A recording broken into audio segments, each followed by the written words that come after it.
bienvenue. Je vais faire un check, un petit point technique rapide avant d'introduire et d'entrer dans le sujet.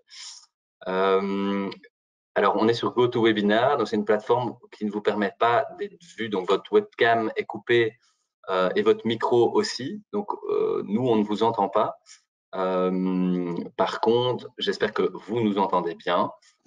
Si ce n'est pas le cas, on ne sait pas faire grand-chose si ce n'est peut-être vous indiquer de vous déconnecter et vous reconnecter. Parfois, ça règle les problèmes. De débrancher votre casque si c'est un problème de casque. Mais de notre côté, on ne sait pas faire grand-chose. Ce que je peux vous demander, peut-être, c'est juste de lever la main. Il y a une petite main virtuelle sur votre outil, boîte à outils GoToWebinar, qui, moi, ça me permet de voir que tout va bien de votre côté.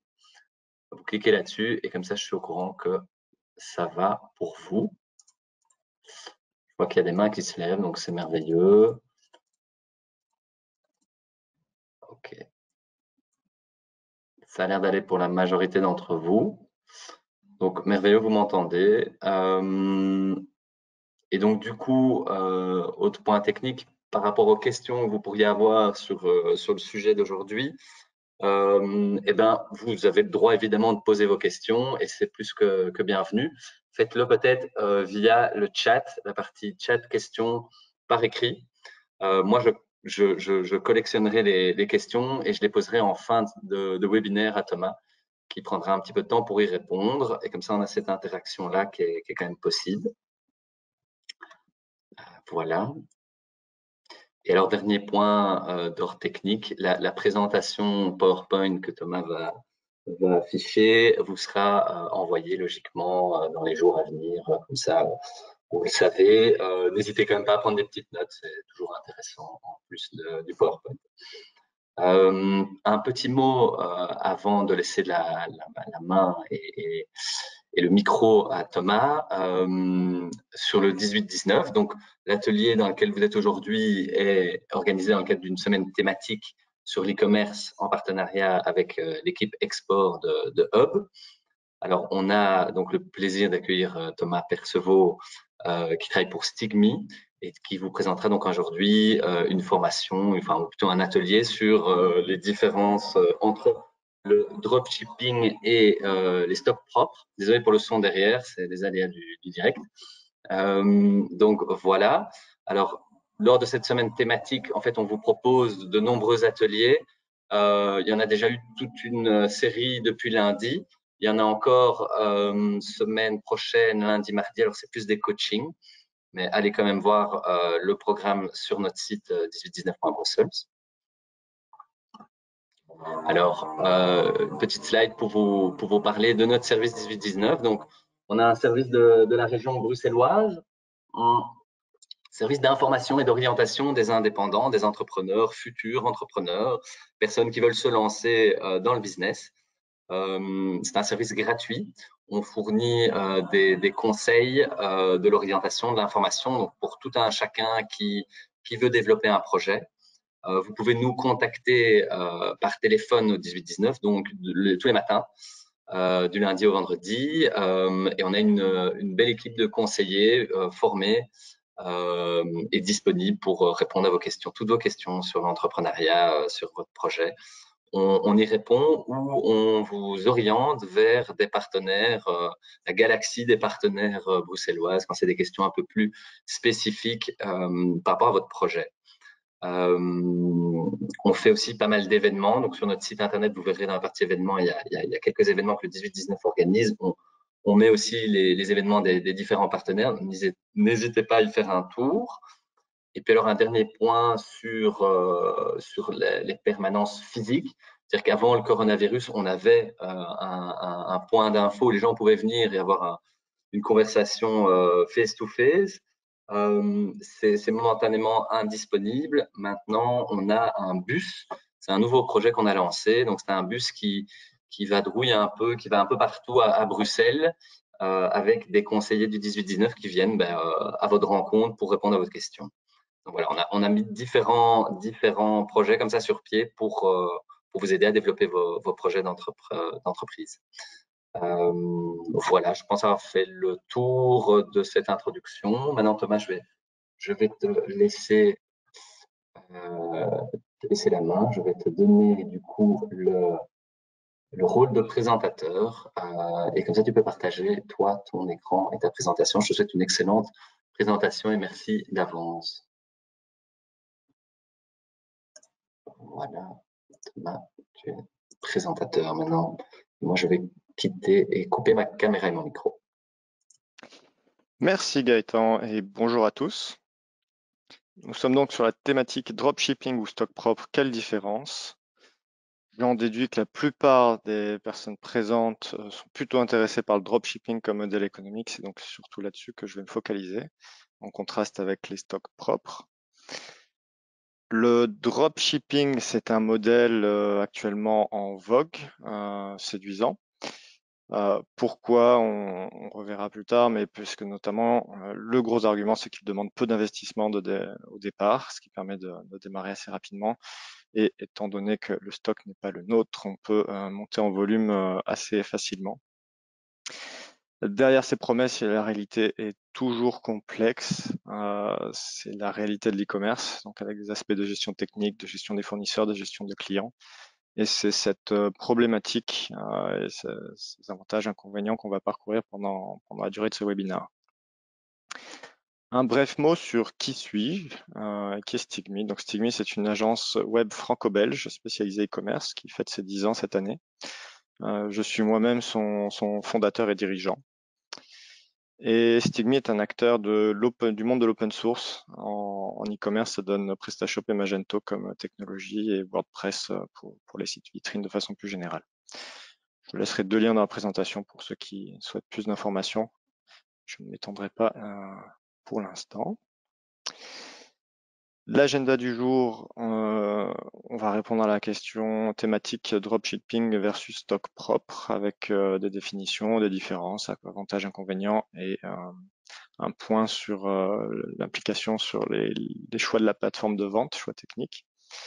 Avant de voir d'autres aspects du dropshipping en pratique, ce sont des aspects qui sont relatifs à l'e-commerce en général et on va aborder sous l'angle du dropshipping en particulier. Voici pour l'agenda du jour. Au niveau des définitions, on va rester simple. Donc le dropshipping, c'est le fait de vendre des produits sans disposer de son propre stock et donc agir uniquement en qualité de revendeur ou de distributeur. Alors ici, je ne veux pas rentrer dans les subtilités entre revendeur et distributeur, mais de façon schématique, si vous revendez des produits, vous les avez acquis auprès de quelqu'un et vous revendrez n'importe quelle marque, n'importe quel produit. Si vous êtes distributeur, on introduit l'idée de distribution d'une marque, enfin d'une ou plusieurs marques en particulier, sur une zone géographique donnée ou non. Donc ce qui va faire la différence entre les deux, c'est le fait d'être lié plus ou moins avec une marque. En pratique, dans l'activité que vous allez mener, c'est la même philosophie de vente. À l'opposé de ce modèle-là, qui est assez récent, on a le modèle traditionnel, donc là, avec les stocks propres.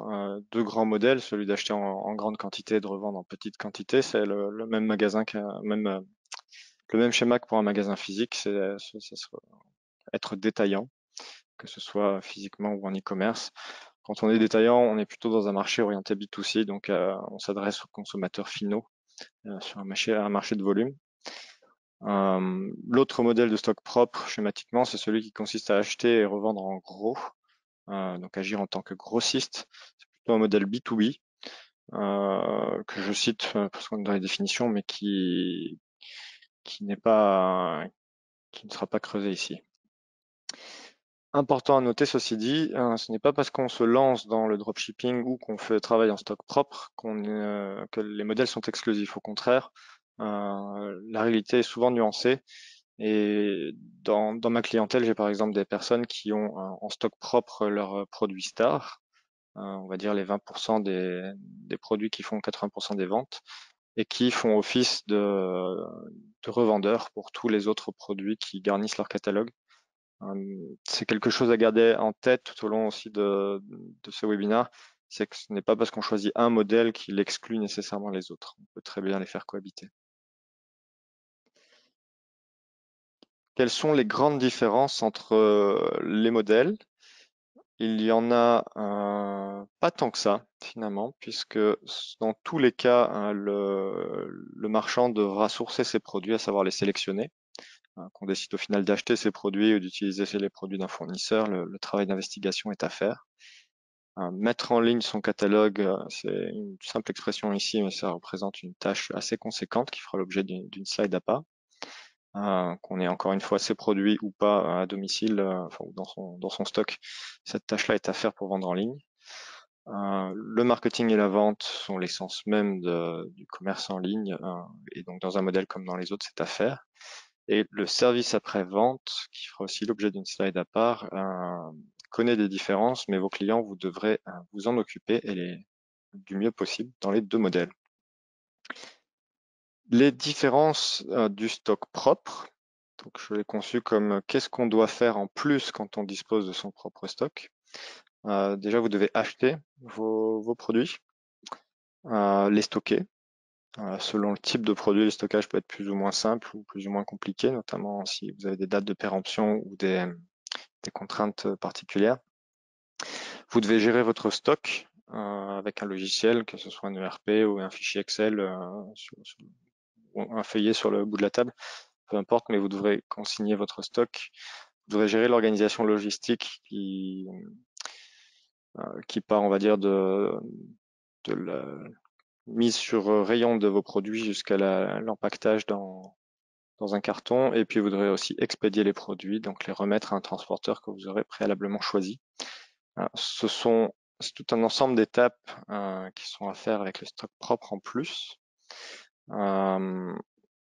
Mais dans les deux cas, et c'est le message que je ferai suivre au long du webinaire, vous êtes e-commerçant dans un modèle comme dans l'autre. Et ce côté commerçant ou marchand est le facteur clé de succès.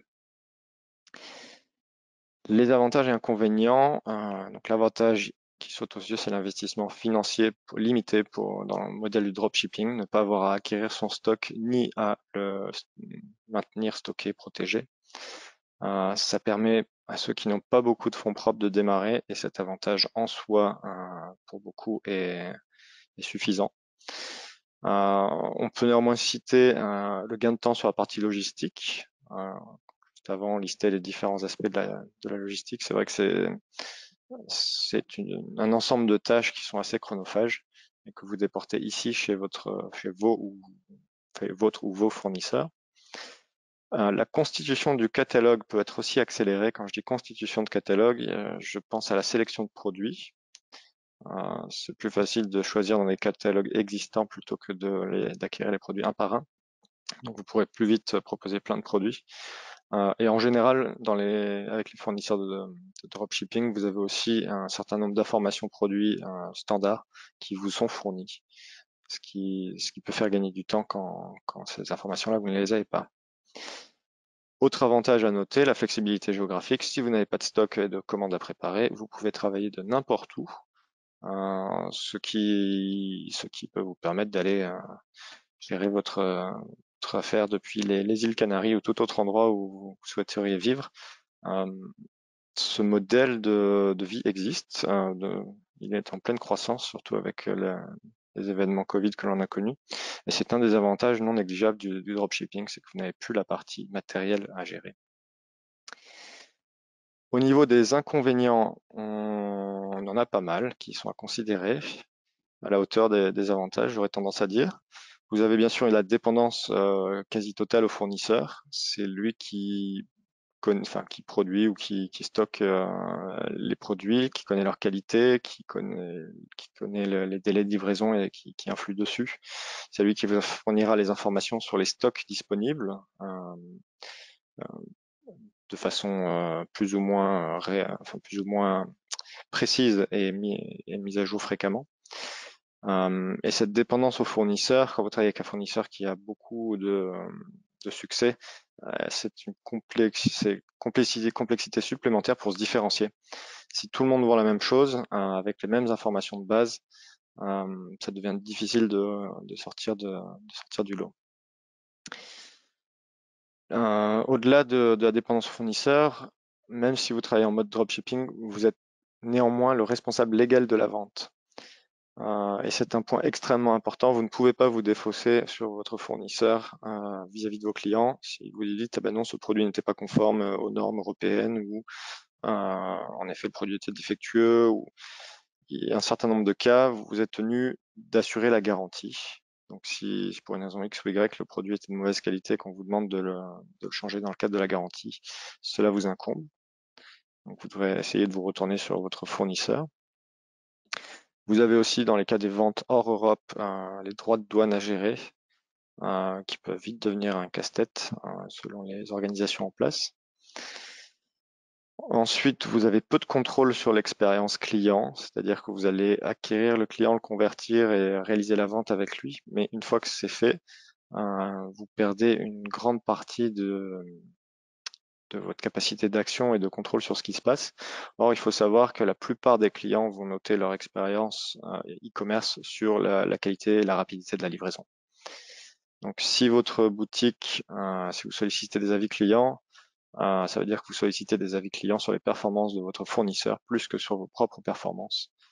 Si votre fournisseur est bon, tant mieux, jackpot. S'il n'est pas bon, ça va rejaillir sur vous. Et ensuite, vous aurez en général moins de possibilités sur les marges pour faire des promos ou pour jouer sur les coûts, les modalités, les coûts de livraison. C'est commercialement, ça vous enlève quelques leviers. Rien de critique, mais c'est à savoir.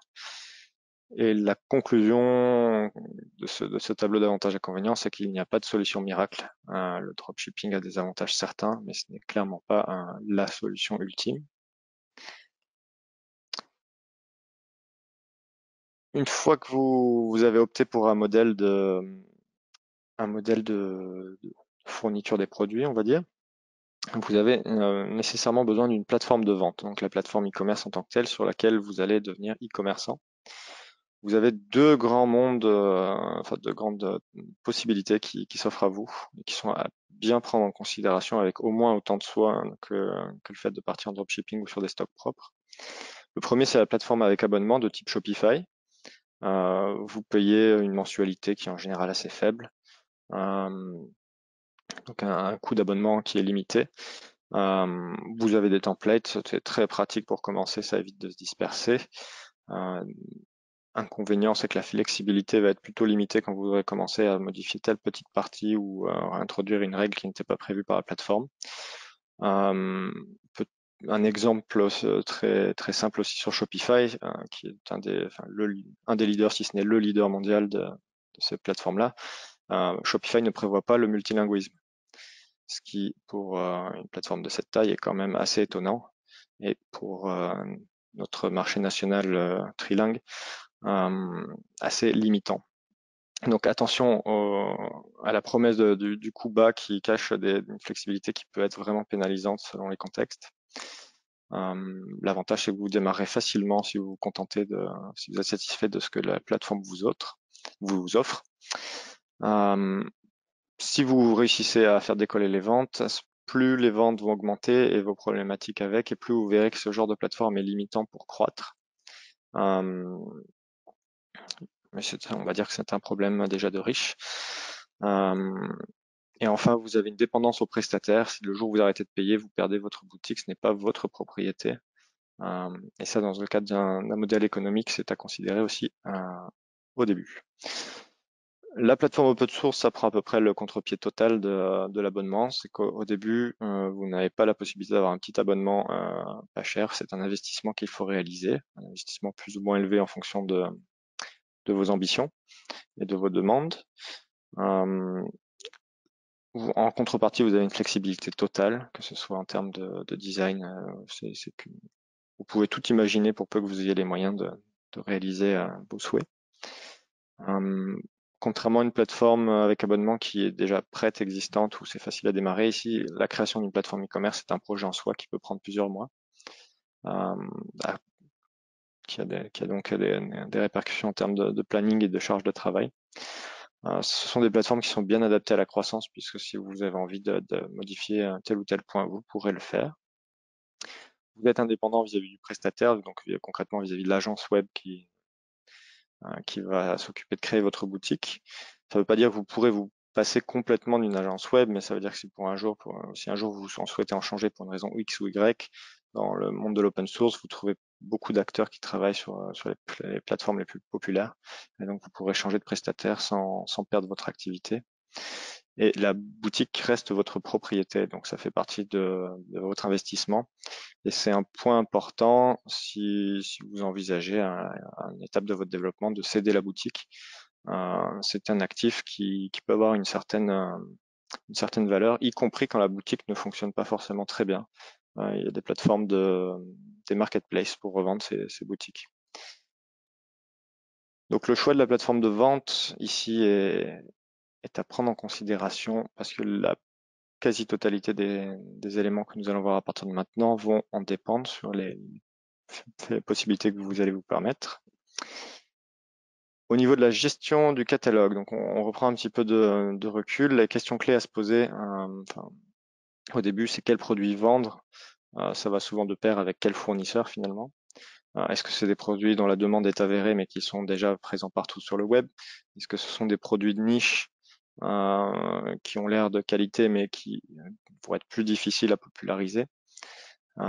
Cette question-là, c'est la question que vous êtes sûrement déjà posée si vous êtes dans un projet de vente en ligne. Vous savez à quel point elle est clé. Dans quel pays vendre, c'est aussi important, puisque dans quel pays vous avez toute une série d'implications. Quelle langue sont une première, mais vous avez aussi des implications douanières si jamais vous vendez en dehors de l'Union européenne. Vous avez les questions de taux de TVA, sachant que vous devez, à partir d'un certain chiffre d'affaires, vous devez vendre avec le taux de TVA du pays concerné.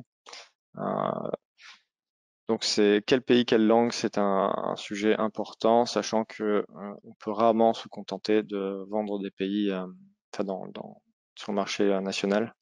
Le marché est trop petit, quel que soit le pays d'ailleurs, hein, qu'on soit en France ou en Belgique, sur un modèle de dropshipping.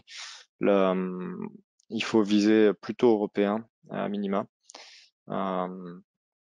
S'il faut pour aller chercher un volume de clientèle suffisant. Une fois que vous avez vos produits, vous allez récupérer un certain nombre d'informations de la part de votre ou vos fournisseurs, notamment les descriptions et les caractéristiques qui sont essentielles, les photos de plus ou moins bonne qualité, les prix d'achat et peut-être de prix de vente si c'est recommandé, et vous serez en charge de catégoriser les produits en fonction des grandes catégories de votre site. J'appelle cela le nerf de la guerre en ligne. Pourquoi? Parce que vous allez devoir vous différencier autant que possible.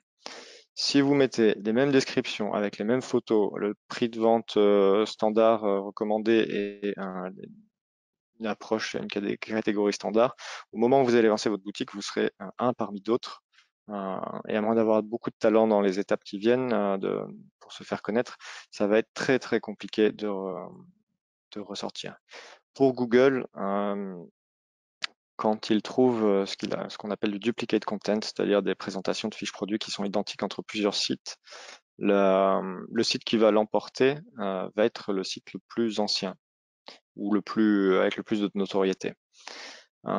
Si vous démarrez un business model avec du dropshipping, il n'y a quasiment aucune chance que ce soit vous le plus ancien ou avec le plus de notoriété. Et donc, en se contentant de réutiliser les informations pour votre fournisseur, vous ne ressortirez jamais dans les moteurs de recherche. Ça, c'est un point concret pour le positionnement sur Internet. Il y en a un autre qui peut être plus gênant, c'est que si ce sont des produits que vous n'avez jamais vus, ça va être difficile d'en parler ou de savoir si les descriptions sont justes.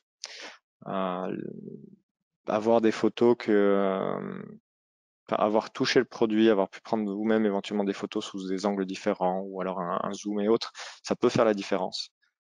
Ça peut vous distinguer des autres. De même que la bataille tarifaire, si vous arrivez à vendre un peu plus bas tout en restant rentable qu'un concurrent, ça peut éventuellement vous amener des clients. Mais la guerre des prix pure en dropshipping est rarement une stratégie qui permet de faire survivre son activité. Et donc, pour faire survivre son activité, vous allez devoir monter en gamme pour convaincre vos clients. Et monter en gamme, ça passe avant tout par le catalogue produit. Et quand je vous disais tout à l'heure qu'on peut revendre des boutiques e-commerce et que c'est une façon de valoriser son activité, il y a deux choses que vous revendez quand vous revendez un site. Vous revendez la base de clientèle, mais vous revendez surtout votre catalogue produit, pour peu que il ait de la valeur et que vous y ayez investi du temps. Donc, dans le modèle de dropshipping, ça s'avère encore plus indispensable, sachant que vous partez sur une base d'égalité avec beaucoup d'autres marchands. Autre élément clé du modèle dropshipping, les relations avec les fournisseurs. Dans ce domaine, j'indique que c'est la cour au miracle et c'est vraiment ça. Vous avez de tout et n'importe quoi, de l'arnaque pure et dure, des gens qui vous expliquent comment faire fortune en 28 jours, pour peu que vous suiviez leur webinar ou leur conseil moyennant une modique somme, jusqu'aux prestataires les plus sérieux. Vous allez trouver vraiment de tout et n'importe quoi. Il va sans dire qu'il faut éliminer toutes les solutions miracles qui ne fonctionneront pas. Et une fois que vous avez commencé à sélectionner vos fournisseurs potentiels ou vos plateformes de sélection de fournisseurs, en général ça se passe plutôt comme ça, vous pouvez commencer à affiner les critères de choix. Où se trouve le fournisseur?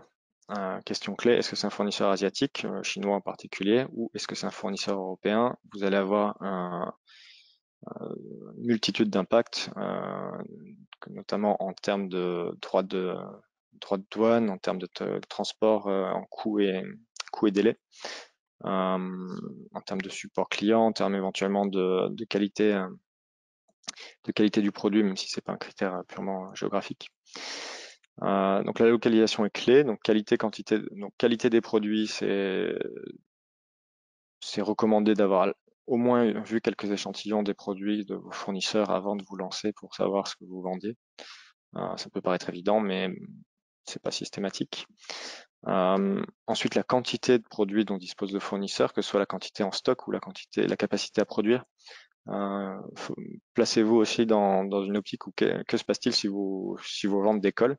Est-ce que vous êtes capable de suivre la demande ou au contraire, est-ce que le fournisseur deviendra incapable de livrer et anéantit vos actions menées? L'expérience, la réputation du fournisseur, ça c'est très subjectif, mais ça fait partie des critères de choix. Élément beaucoup moins subjectif, est-ce que le fournisseur vous demande une exclusivité? Dans un sens, par exemple, est-ce que vous devez obligatoirement travailler avec ce fournisseur pour ce type de produit? Ou est-ce que vous êtes libre de travailler avec n'importe qui? Et dans l'autre sens, est-ce que le fournisseur travaille déjà avec des dizaines d'autres vendeurs? Ou est-ce que vous serez son distributeur unique ou privilégié? C'est aussi une question clé parce que ça définit votre concurrence potentielle. Le prix d'achat des produits est bien sûr un élément de choix. Des fois, il peut y avoir aussi des contraintes sur les prix de vente. Est-ce qu'il y a des contraintes? Est-ce que vous avez des minimums, maximums à respecter? C'est important. Et les modalités de contractualisation avec vos prestataires, c'est aussi un sujet clé. Si tout le reste paraît beau, mais que le contrat est trop déséquilibré ou louche, c'est aussi un motif pour changer de prestataire ou en tout cas trouver un autre fournisseur. Je précise que cette liste de critères de choix c'est un échantillon. On peut en rajouter encore de nombreux critères. Ça dépendra après beaucoup de vos produits, de vos projets. Mais les bonnes questions sont à se poser au début. Comment se démarquer pour l'acquisition de trafic? Donc vous avez votre plateforme de vente qui a été alimentée avec des produits. Vous avez plus ou moins travaillé le catalogue produit et les prix. Il n'en demeure pas moins qu'à ce stade, vous avez une boutique ouverte au milieu de l'Internet qui est grand et démarrer sa boutique en ligne, c'est un petit peu comme ouvrir son magasin physique au milieu du désert. Personne ne nous connaît, personne ne nous attend et il n'y a aucune raison d'aller chez soi, dans son magasin. Donc tout le jeu va être de capter l'attention des internautes et de susciter de l'envie, donc l'envie d'achat. Et c'est là où, en général, le dropshipping fournit des opportunités à ceux qui n'ont pas beaucoup de moyens, mais des idées. Euh, il y a des success stories qui peuvent se baser sur n'importe laquelle sur n'importe lequel des points que j'ai listés ici. Donc le SEO, c'est le référencement naturel, la façon dont on se positionne dans les moteurs de recherche. Ici, c'est une stratégie plutôt à long terme, parce que ça prend du temps d'être bien positionné, mais donc ça va passer par des fiches produits de qualité, la création de contenu autour de la thématique des produits qu'on vend, des optimisations plus ou moins techniques, des liens faits depuis d'autres sites. C'est une des stratégies plutôt à réserver à ceux qui ont déjà des connaissances dans le domaine. Les réseaux sociaux sont une deuxième stratégie pour faire connaître sa boutique, en parlant de son produit, de ses qualités. Alors ça, on peut travailler plutôt sur l'image de marque, la tonalité décalée et puis le fait d'avoir des followers, ou on peut plutôt travailler sur le produit lui-même et ses avantages, son rapport qualité-prix. Ici, il y a autant de stratégies qu'il y a de différentes plateformes de réseaux sociaux et puis de personnalités presque. Les publicités en ligne, c'est une stratégie possible, mais risquée si vous n'avez pas l'exclusivité sur certains produits, puisque vous allez payer au clic. Chaque personne qui verra votre publicité et ira sur votre site va payer. Si vous êtes sur un produit très concurrentiel, la personne va comparer les prix et si vous n'êtes pas sur le moment dit le mieux placé, vous risquez de payer le clic et de voir la personne faire une vente, convertir son intérêt ailleurs. Donc c'est un modèle qui est relativement risqué sur une plateforme de dropshipping, surtout naissante. Les modules d'email, enfin l'email, donc la newsletter concrètement, c'est le levier qui convertit le mieux avec un gros mais, c'est que vous devez avoir votre propre base de personnes intéressées. Ça convertit le mieux parce qu'en général, ce sont des personnes qui vous connaissent, à qui vous vous adressez, et des personnes qui ont déjà de l'intérêt. Donc, quand vous démarrez, votre base d'email sera faible, mais vous pouvez mener toute une stratégie d'acquisition de contact email à travers notamment de la production de contenu ou le fait de, par exemple, offrir un livre blanc en échange d'une inscription de l'adresse email ou des conseils, des trucs astuces. Derrière l'email, il y a en fait l'idée de se faire l'idée de créer une stratégie de contenu où on collecte les emails au fur et à mesure, ce qui est compatible avec d'autres aspects comme notamment les réseaux sociaux. Le blog, là, ça va être écrire des contenus aussi, mais de se positionner comme expert ou comme influenceur dans un domaine ou un autre. C'est une stratégie au long cours. Il faut avoir des choses à dire, il faut avoir apprécié le fait d'écrire. Les vidéos, c'est un bon moyen si vous avez des produits intéressants de vous distinguer, si vous avez quelques talents de mise en scène. Aller héberger ces vidéos sur YouTube et ensuite les diffuser à droite à gauche. Si vous arrivez à trouver un angle d'attaque, c'est une des stratégies qui peut faire la différence à peu de frais. Et les actions offline, on a tendance à, quand on parle d'e-commerce, à ne considérer que le monde de l'e-commerce, mais il se passe des choses dans le monde réel et vous pouvez très bien imaginer des actions ou des promotions physiques, papier, qui ensuite vous amènent les personnes à convertir en ligne. À l'heure actuelle, très peu de personnes pensent à ce genre d'action, mais ces actions-là, pour ceux qui y pensent, sont relativement efficaces. Donc ici, qu'on soit en dropshipping ou en stock propre, finalement, c'est la problématique toujours clé, comment acquérir du trafic. Et je m'arrêterai là pour ne pas digresser. Le service après-vente, c'est ici un point qui est clé sur la pérennité de votre activité. Admettons que vous ayez tout réussi, vous avez des super produits, un super site, des super clients qui convertissent. C'est la dernière étape où le dropshipping risque de vous faire trébucher. On en parlait sur la dépendance aux fournisseurs. Une fois que la commande est passée, déjà vous devez transmettre la commande aux fournisseurs. Les systèmes sont plus ou moins automatisés. C'est un point que je n'ai pas noté dans une des slides, mais c'est un point important à regarder quand vous choisissez votre prestataire. C'est comment la commande peut lui être adressée. Est-ce qu'un simple email suffit? Est-ce qu'il faut mettre en place une intégration technique un peu plus élaborée? C'est important. Parce que donc on va avoir le délai de livraison qui compte, mais ensuite on a toute la gestion des cas particuliers que j'ai listé ici, donc les retours clients pour une raison X ou Y, qui dans le cas de rétractation dans le délai légal sont obligatoires à accepter. Comment ça se passe concrètement? Est-ce que c'est pour le client final c'est compliqué? Est-ce que sur votre site c'est clairement expliqué quelles sont les procédures pour retourner les produits? Ce sont des choses qui déjà rassurent le client si c'est clair, mais surtout qui vont vous épargner énormément de temps quand vous aurez ce genre de cas, parce que quelques litiges peuvent vous faire perdre des heures sur une semaine, et ces heures que vous passerez en litige éventuel, vous ne les passerez pas à acquérir des clients. Donc la procédure de retour est un point clé à clarifier. Les remboursements qui vont avec les retours seront faits par vos soins. Donc, est-ce que une fois que vous avez remboursé un client pour une raison X ou Y, est-ce que le prestataire vous couvre selon les circonstances? C'est un point à bien étudier. Dans tous les cas, vous devrez rembourser vos clients s'ils sont en mesure de l'être. Un cas particulier qui arrive de plus en plus fréquemment quand vous faites du volume, c'est la perte de colis, purement et simplement, où là, la responsabilité est difficile à établir. Qu'est-ce qui s'est passé? Est-ce que c'est le client qui est de mauvaise foi? Est-ce que c'est le livreur qui a fait disparaître le colis? Est-ce que c'est le transporteur qui a perdu le colis? Est-ce que c'est... Vous n'aurez aucune vue là-dessus en pratique puisque vous êtes étranger à ce processus. Mais si vous faites du volume, cela arrivera et donc prévoyez déjà comment gérer les cas. Les produits défectueux, si vous travaillez sur des produits plutôt bas de gamme avec des fournisseurs low cost, vous en aurez.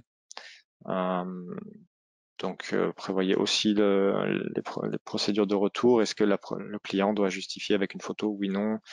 Est-ce que le revendeur, enfin votre grossiste fournisseur peut réexpédier sans souci si c'est de sa responsabilité? Euh, Toutes ces choses sont vraiment importantes parce qu'il en va de votre notoriété à terme, de votre réputation.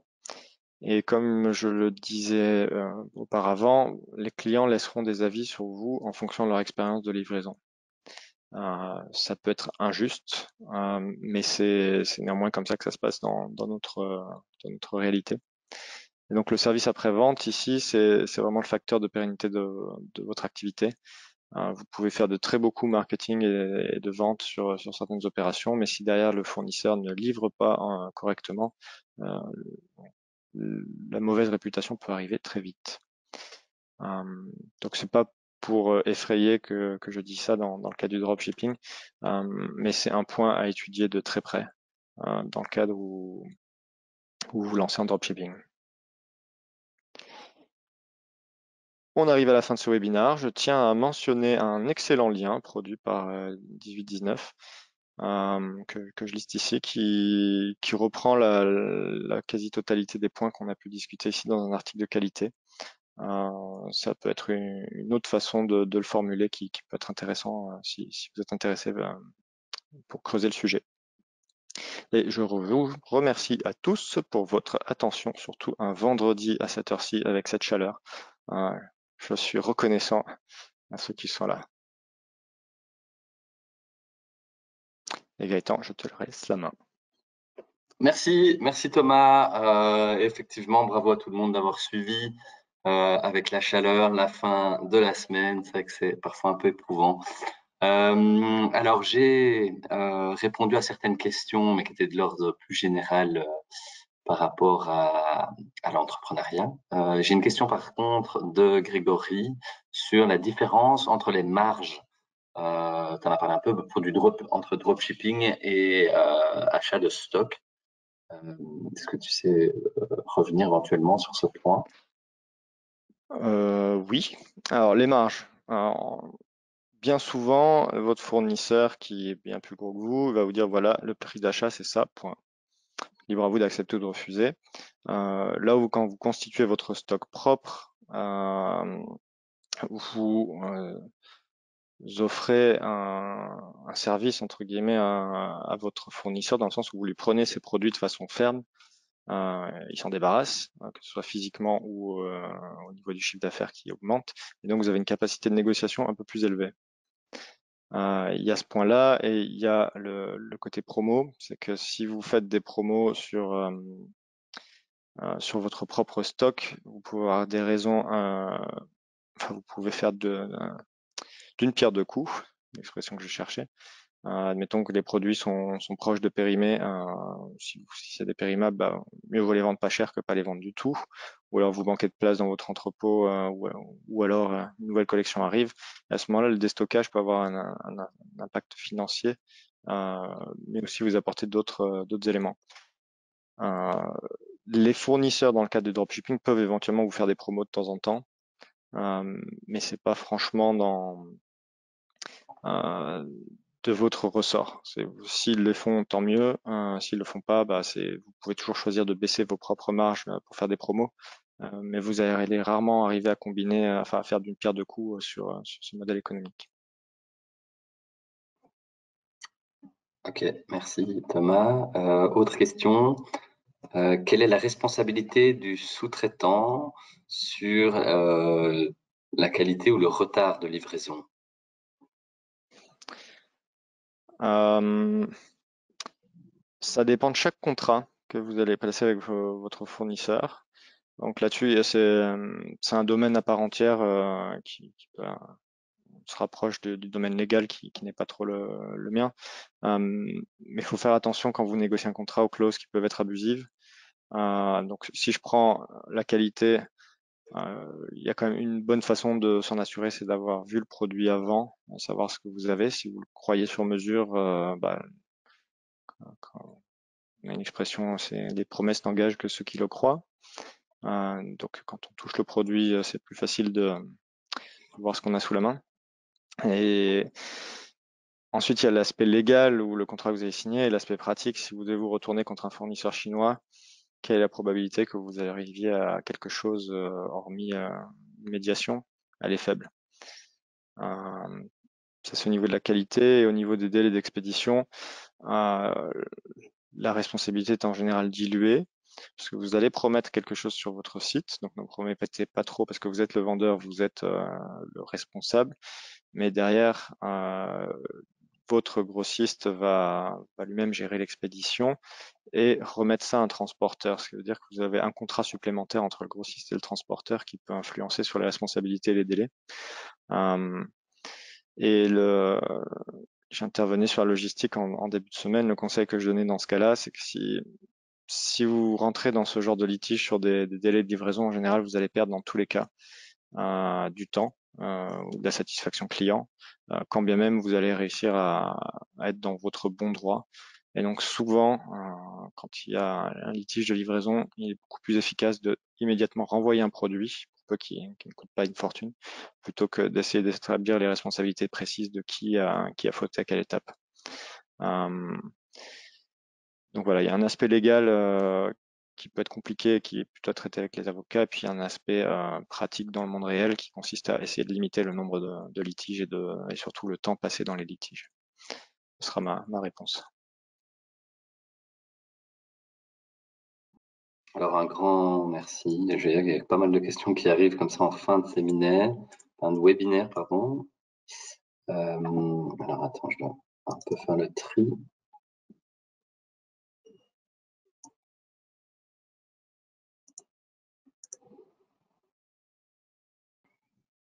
Est-ce qu'il y a des éléments essentiels ou des critères essentiels pour le choix de la plateforme? Autre question.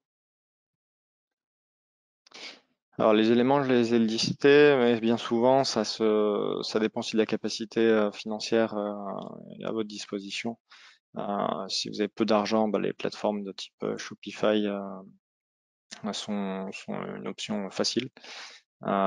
Si vous avez la capacité d'aller un cran plus loin, à ce moment-là, créer sa plateforme peut avoir des avantages parce qu'en créant sa plateforme, on va non seulement réfléchir aux aspects techniques, mais à qu'est-ce qu'on veut vendre, de quelle façon, avec quelle identité graphique, avec quel positionnement de marque, quels outils marketing. Il y a un accompagnement qui a souvent un coût, mais qui peut permettre d'aller plus vite dans le développement de l'entreprise. Et faut savoir que dans les deux cas, si vous n'avez jamais fait de e-commerce, il y a une partie des difficultés et des aspects pratiques que vous allez découvrir sur le tas. Et en général, c'est toujours plus compliqué que prévu. Et ce sera aussi ma réponse. Donc l'aspect financier est très important et la montée en compétences peut être plus rapide dans le cadre d'une plateforme où on est accompagné. Merci Thomas. Une question sur les avantages du dropshipping, mais tu l'as mentionné et je pense que vous pourrez les revoir dans la présentation. Mais alors aussi du marketing d'affiliation. Est-ce que tu connais ce concept? Donc le marketing d'affiliation, alors donc le dropshipping, on vend les produits de quelqu'un d'autre et l'affiliation, on va demander à quelqu'un d'autre de vendre nos produits, si je devais schématiser. Euh, L'affiliation, on a des partenaires qui vont parler de nous et qui sont rémunérés notamment sur les ventes qu'ils vont réussir à générer. Pourquoi pas? Pourquoi pas? Ça peut marcher là encore si vous avez des produits relativement différenciés.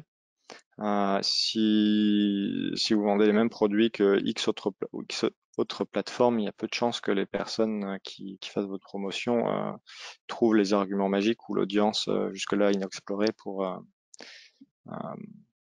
vendre vos produits.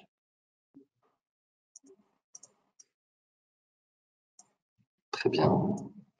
Alors, c'est que pour tout ce qui est relatif au contrat dont on a parlé, avec les plateformes, etc., vous pourriez aller voir normalement un replay d'une des sessions sur les aspects juridiques qu'on a eu par le passé, qui devrait être disponible bientôt aussi sur la chaîne YouTube. Donc ça, c'est un élément en plus pour vous.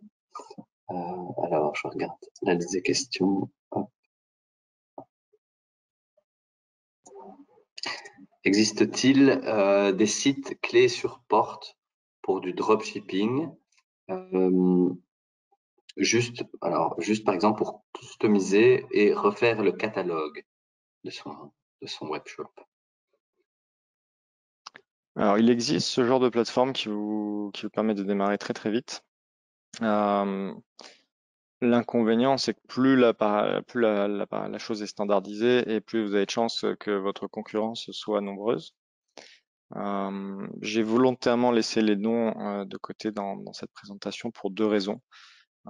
C'est que d'une part, c'est très difficile d'évaluer la qualité réelle de ce genre de plateforme et solution, surtout sans l'avoir expérimenté. Et en tant qu'agence, je ne travaille pas directement avec. Et d'autre part, vous avez des modèles très différents.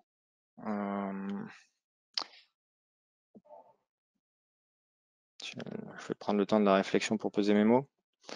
Je n'ai pas donné de nom parce que dans l'eau, il y en a qui vous font des fausses promesses. Je n'ai pas suffisamment d'expérience avérée pour vous dire cette plateforme est meilleure que l'autre. Ça relève plus de l'instinct et de mon expérience. Et donc, je préfère garder une neutralité dans ce cas-là. Je vais quand même donner un nom. C'est une petite plateforme émergente, mais qui va donner le genre de choses que j'aime bien.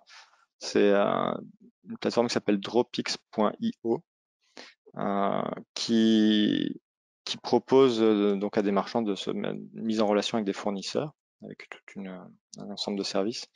Et ces fournisseurs se situent en Europe, en France aussi, mais en Europe de façon générale dans leur plan de développement. Et il y a des restrictions en fait assez fortes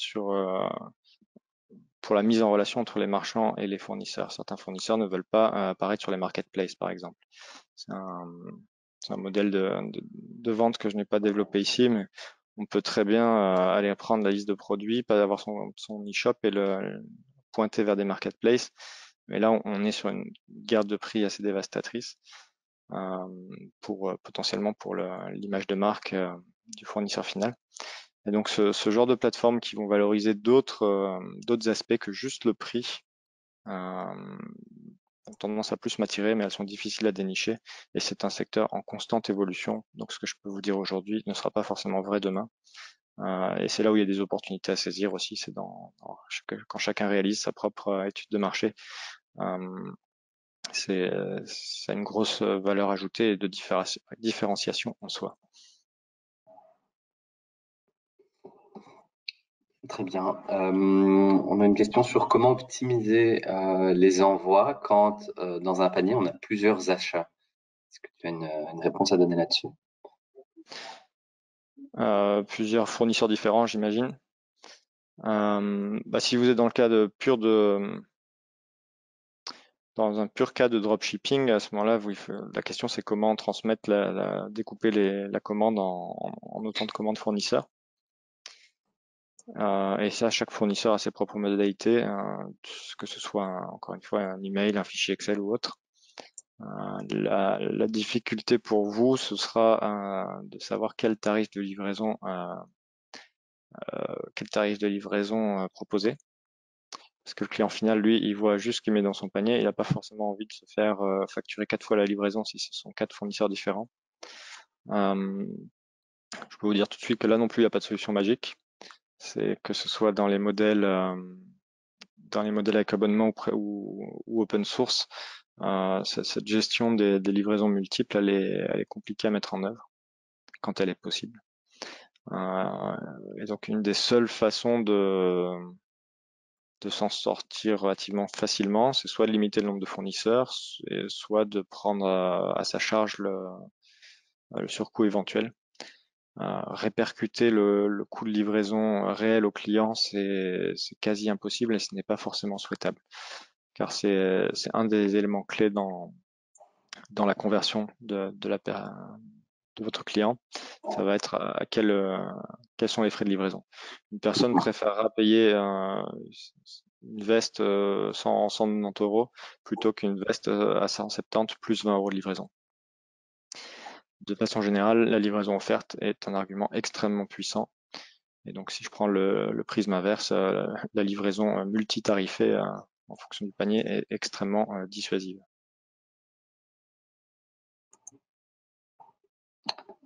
C'est clair, ok.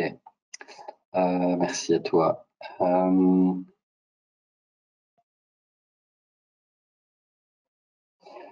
Ici une question sur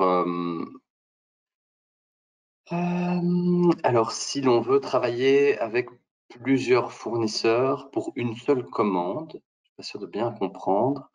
Est-ce que c'est faisable, conseillé, risqué? Est-ce que tu as des conseils? Ça rejoint la question précédente, je pense, sur comment gérer ces cas-là. Donc, les frais de livraison sont une problématique quasi insolvable. Mais après tout, on peut le considérer comme une petite perte de marge. Après, rien n'empêche de travailler avec plusieurs fournisseurs qui vont chacun livrer indépendamment le client final, pour peu que le client final soit averti. Si on cherche à l'avertir de façon intelligente, à savoir pendant le processus de checkout, ça va être très compliqué. Et déjà, c'est faisable uniquement avec des plateformes open source que vous aurez créé vous-même. Mais est-ce que ça vaut le coup de mettre plusieurs milliers d'euros dans le fait d'informer le client telle commande arrive de tel endroit et tel autre? Je ne pense pas. Dans ces cas-là, c'est mieux de mettre de façon claire dans une foire aux questions ou quelque part sur le site. Nous travaillons avec plusieurs fournisseurs. Il se peut que votre commande soit livrée en plusieurs fois. Ça ne choquera personne. Vous n'avez pas besoin de mettre trop de détails. Et pour peu qu'on le sache avant l'achat, en général, il n'y a pas de problème.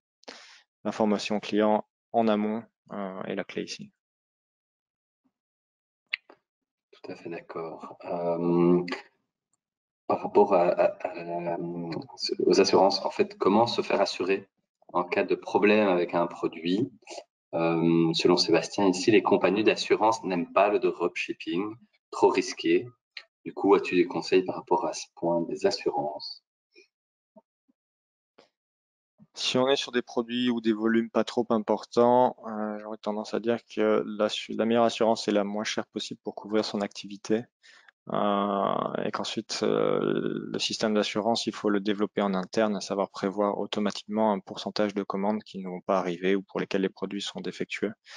Parce qu'en effet, les compagnies d'assurance, qui sont en général bien renseignées avec beaucoup d'expérience, n'aiment pas trop la pratique parce qu'elles savent que c'est très difficile euh, de démêler des litiges ou de garantir quoi que ce soit dans un système avec autant d'acteurs différents.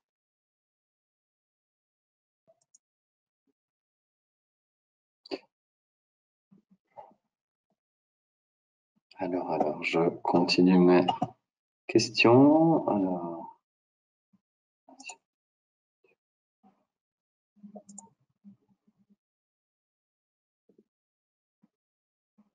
pas sûr de comprendre celle-ci, mais c'est vraiment spécifique à Shopify, je crois. Multilanguage en Shopify, est-ce possible avec des apps supplémentaires? Alors, oui, il existe des solutions que je qualifierais de bricolage, donc c'est possible techniquement, mais c'est pas prévu nativement. Euh, donc du multilinguisme avec Shopify, c'est aller au-devant de difficultés. Très bien. Ici, j'ai un fabricant qui compte avoir sa boutique en ligne, qui se demande si c'est une bonne idée d'avoir faire appel à des partenaires en dropshipping.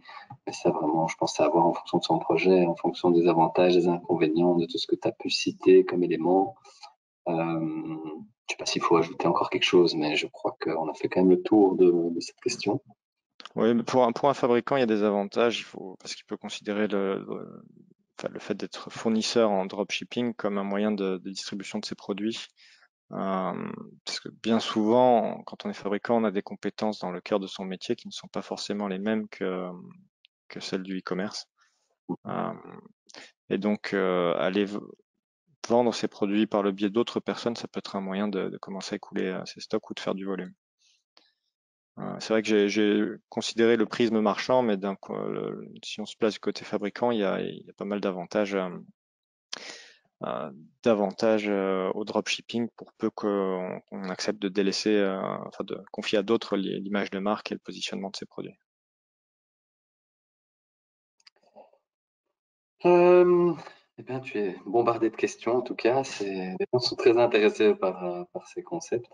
Par rapport toujours au dropshipping, comment se passent les retours? Est-ce que c'est renvoi chez nous ou directement chez notre fournisseur? Ça va dépendre d'une part des relations contractuelles avec le fournisseur. Et en pratique, ça va dépendre beaucoup des types de renvoi. Si vous avez un produit défectueux, euh, enfin, la meilleure chose, c'est de montrer une preuve, prendre une photo et de surtout pas renvoyer le produit parce que ça ne va bénéficier à personne. Euh, si c'est un renvoi pour échange, à ce moment-là, c'est aussi la promesse que vous avez faite au client. Si c'est retour pris en charge par nous, enfin à la Zalando, vous avez plutôt intérêt à rapatrier chez vous plutôt qu'en Chine si vous avez un fournisseur chinois. Euh, mais là-dessus, chaque relation avec le prestataire est différente. Il y a pas une réponse, euh, si ce n'est que limiter au maximum le nombre de cas possible, quitte à laisser le produit chez votre client s'il est défectueux ou si le coût du transport est finalement plus élevé que le coût du produit lui-même. Il y a quelqu'un qui aimerait savoir si vous faites chez Stigmi du coaching privé. Alors, j'ai déjà eu cette question dans le passé. On est une agence plutôt de réalisation. On fait du coaching, on va dire informel dans le sens où quand je prends contact avec des personnes que je rencontre, on va discuter du projet, je vais donner mon avis. Faire du coaching, enfin la pure forme de coaching, à savoir suivre dans le temps une personne, la conseiller, l'orienter, ça c'est quelque chose que l'on ne fait pas ou qu'on fait seulement avec nos clients, mais pas sous une prestation labellisée coaching. Mais je suis Bien, toujours disponible pour discuter. bien entendu, super. Du coaching, pas hésiter à regarder quand même aussi auprès des partenaires publics qui peuvent peut-être en proposer gratuitement. Il y a des séances de coaching toujours dans cette semaine thématique. Je ne sais pas si c'est pour ce sujet-ci, mais pas hésiter à regarder sur notre site les séances qui suivent.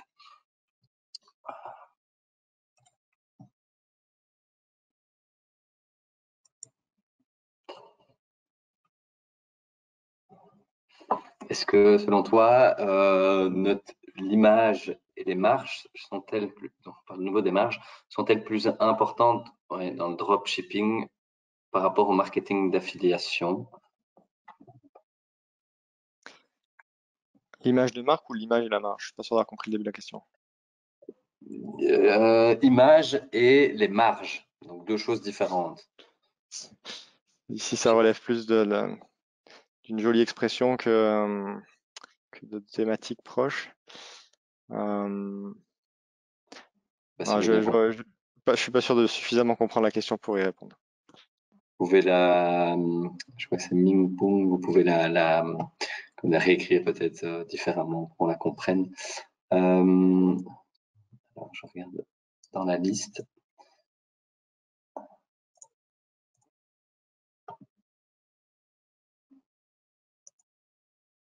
Comment trouver je suis pas sûr de comprendre à nouveau.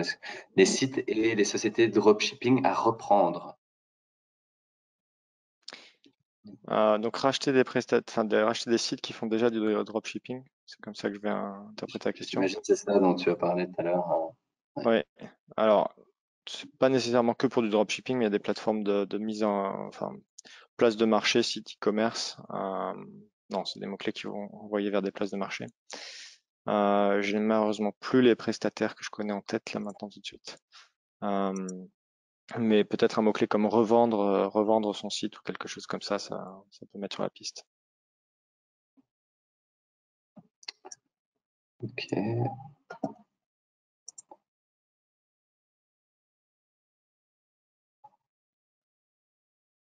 Encore des questions sur les marges, mais je pense qu'on a été complet là-dessus. À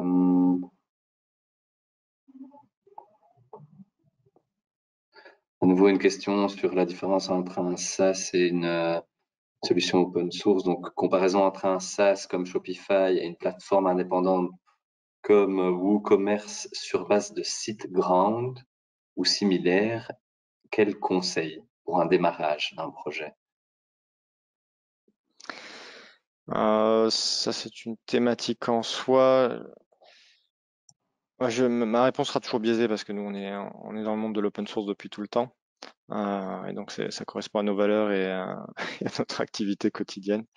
On conseille néanmoins à ceux qui se lancent avec peu de budget, peu de temps et peu de disponibilité de façon générale, qu'elle soit financière ou matérielle, d'aller tester le concept avec des plateformes de type Shopify. Ça permet de se lancer, de voir concrètement qu'est-ce que ça veut dire gérer son catalogue, gérer les clients, etc. Et ensuite, si l'activité doit croître différemment, il est toujours possible de passer d'une plateforme à l'autre. Je dirais que pour démarrer facile et sans trop de complexité, les plateformes payantes pour des projets plus structurés, pas de plateforme avec abonnement, pour des projets plus structurés de réaliser sa propre plateforme, sans réinventer la roue bien sûr, mais de se laisser de la flexibilité. Et en général, ce sont les intégrations avec les systèmes tiers qui vont faire la différence, que ce soit des ERP, des, des services en ligne divers et variés.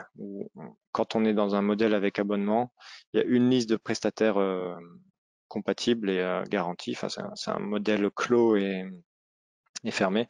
Donc si on est content avec les prestataires qui sont proposés, tant mieux. Si on n'est pas content, on n'a pas d'autre choix que de partir. Alors que dans un modèle open source, on peut choisir dans chaque domaine avec quel type de plateforme ou quel prestataire on a envie de travailler. Pour moi, c'est ce côté choix et liberté, est-ce qu'on préfère sa liberté ou est-ce qu'on est très content avec ce qu'on nous propose / impose. Ok, super. Bah, écoute, ce sera la dernière question pour cette très bonne session de fin de semaine. Un grand merci en tout cas Thomas pour ce moment très intéressant. Je regarde encore. C'est que des remerciements. Donc voilà, plus de questions. Je ne sais pas si tu veux émettre un dernier mot, mais de mon côté, en tout cas, on peut clôturer cette super session. Bah, merci à tous, ce seront mes derniers mots. Parfait. Allez, je vous invite à bien vous rafraîchir maintenant et pas hésiter à boire de l'eau. Moi, il fait chaud. Ouais. Au revoir tout le monde et bonne chance en tout cas pour vos projets.